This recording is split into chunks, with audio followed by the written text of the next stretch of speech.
중국 당국이 애플의 최대 협력사인 대만 폭스콘의 중국 본토 회사에 대한 조사를 벌이자 대만 부총통이 대만 기업이 부당한 압력을 받는다고 느끼면 중국 밖으로 이전할 수도 있다, 이렇게 경고하면서 중국이 오히려 진퇴양난의 외통수에 몰렸습니다. 대만 선거에 개입하려다가 재발등을 찍은 중국의 모습을 Y타임스가 추적해봤습니다. 지금 시작합니다.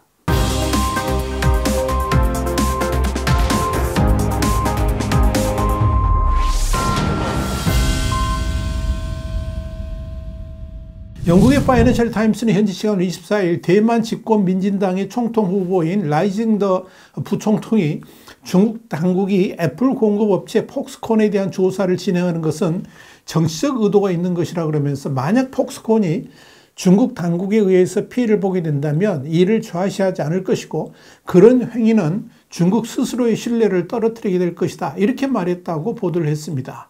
라이칭더 부총통은 이어서 대만도 우리의 기업을 보호하기 위해서 중국 이외의 지역으로 생산기지를 전격적으로 이동하는 등 적절한 조치를 취할 수 있다 그러면서, 이는 중국에게도 엄청난 손실이 될 것이다, 이렇게 강력 경고를 했습니다. 라이칭더 부총통은 또한 대만 기업은 중국의 중요한 자산이라 그러면서, 이는 중국의 경제 발전을 도울 뿐만 아니라 많은 일자리를 창출한다라고 강조했습니다.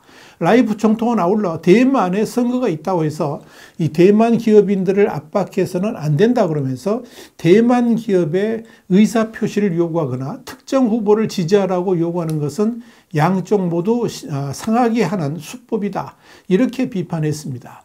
중국 관영 글로벌 타임스는 전날 중국 세무당국이 폭스콘의 광동 장수성 사무소에 대한 조사에 나섰으며, 중국 자연자원부도 폭스콘의 허난 후베이성 공장의 토지 사용과 관련된 현장 조사를 벌였다라고 보도했습니다. 이와 관련해서 로이터 통신은 24일 익명의 소식통 2명을 인용해서 내년 1월 13일로 예정된 대만 총통 선거를 3개월도 남기지 않은 상황에서 이런 세무 토지 조사는 흔치 않은 일이라고 그러면서, 중국이 대만의 주력 기업인 폭스콘을 콕 집어서 세무와 토지 조사에 나선 것은 정치적 이유 때문일 수 있다, 이렇게 보도해서 눈길을 끌었습니다.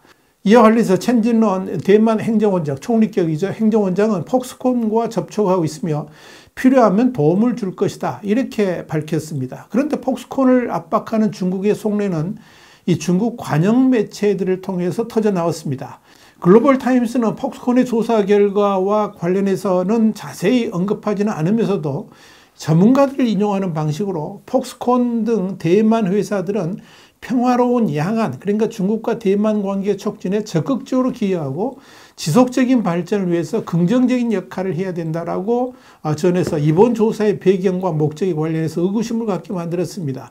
대만에서는 작년 8월 낸시 펠로시 미 하원 의장 방문을 빌미로 대만 해협에서 군사적 압박을 지속하면서 무역 장벽 조사로 경제적 강압을 해온 중국이 이번에는 폭스콘의 칼날을 겨누면서 대만을 경제적으로 압박하려고 하고 있는 것입니다. 특히 폭스콘이 이번 총통 선거에 무소속 출마를 선언한 그 타이밍이 창업한 기업이라는 점을 주목할 필요가 있습니다. 다시 말씀드려서 중국 당국이 자국 내 최대 5세대 이동통신, 그러니까 5G 업체인 화웨이를 전폭 지원하는 상황에서 경쟁 상대인 애플은 물론 대만 경제에도 상당한 타격을 줄 수 있음을 염두에 두고 이 폭스콘 손보기에 나선 것이다, 이런 시각도 있습니다.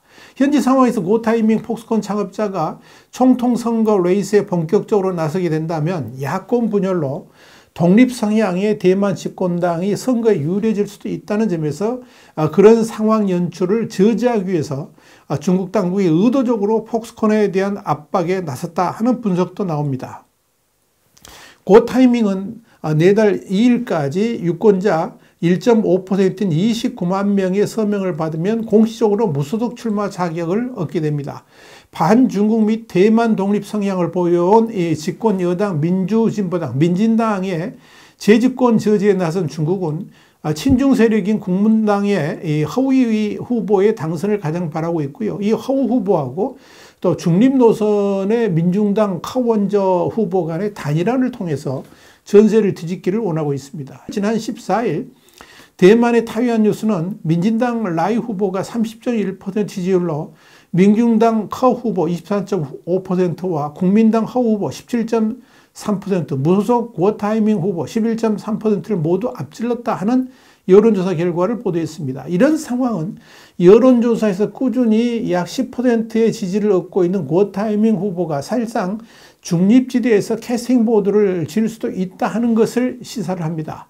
그는 지난 2020년 총통선거를 앞두고 국민당 후보 경선에 출마했다가 패하고 그 다음에 무소속 출마를 고집하다가 결국 불출마를 선언한 전력이 있습니다. 그렇기 때문에 만약 이 구어타이밍 후보가 불출마를 선언하면서 국민당 후보를 지지하게 된다면 선거 판세가 안개 속으로 빠져들 가능성도 있습니다. 하이안 뉴스는 국민당과 민중당이 총통 후보 단일화에 성공하게 되면 라이 후보하고 주미 타이페이 경제문화대표처 대표인 샤오메이친 부총통 후보 조합에 승리할 수 있다, 이렇게 보도를 했습니다. 그 타이밍이 출마를 접으면 3자 대결이 아닌 양자 대결로 좁혀지면서 이 야권 단일 후보의 파괴력이 배가 될 가능성이 거론되는 겁니다. 이런 상황을 유도하기 위해서 중국 당국이 그 타이밍에 폭스콘에 대한 압박에 나섰다 하는 겁니다. 이런 만큼 중국의 폭스콘 세무 토지 조사 착수는 단순한 경제적 조치가 아니라 대만의 차기 집권 세력에 대한 중국 당국의 의지가 투영된 정치적 결정일 수 있다고 해석하는 겁니다.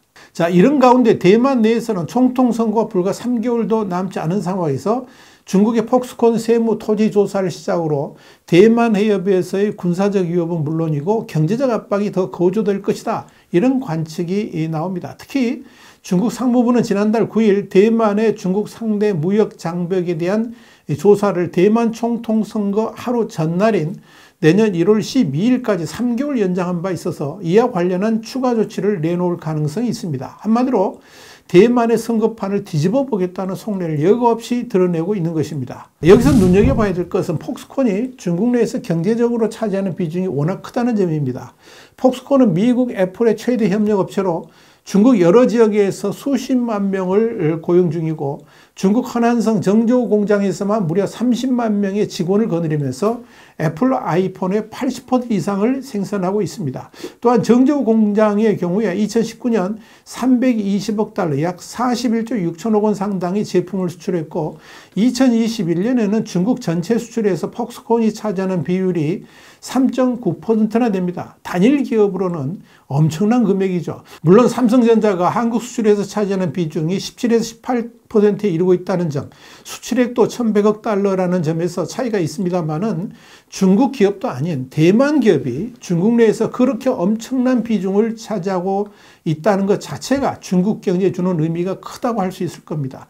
그런 폭스콘이 그리 안 해도 제로 코로나 시기를 겪으면서 탈중국의 필요성을 강력하게 느끼고 있었으며 이로 인해서 중국 사업에 대해서 전면적인 재검토를 하고 있는 상황에서 또다시 정부 당국 차원에서 폭스콘에 대한 압박이 시행되는 것인 만큼 폭스콘도 차제에 완전한 탈중국을 향한 전걸음을 걸어갈 가능성도 큽니다.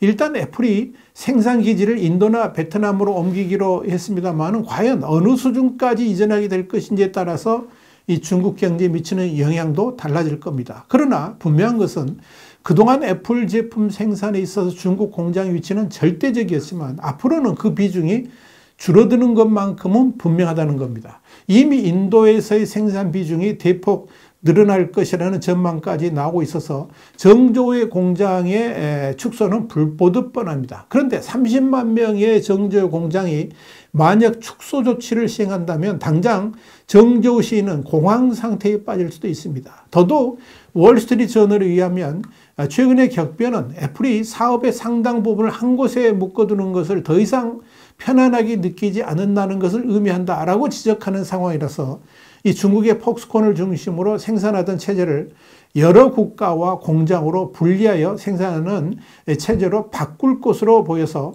중국 경제에도 상당한 타격을 줄 수밖에 없을 것으로 보입니다. 월스트리트저널에 이어서 애플과 중국의 관계는 단숨에 변하지는 않을 것이라 이런 단서를 달면서도 중국의 제로 코로나 정책 후유증 그리고 지난해 폭스콘 정저우 공장에서 비상사태는 임계점에 도달한 중국과 애플의 관계에서 마지막 단추를 눌렀다라고 분석한 바 있습니다.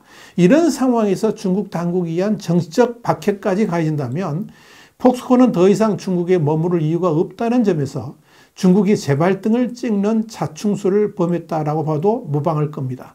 중국은 이렇게 정치적 노림수를 위해서 경제적 피해는 아랑곳도 하지 않는 참으로 어리석은 행보를 이어가고 있습니다. 도대체 무엇이 중요한지를 모르는 중국 당국의 행보가 위태롭기만 합니다. YTN 정세 분석이었습니다. 감사합니다.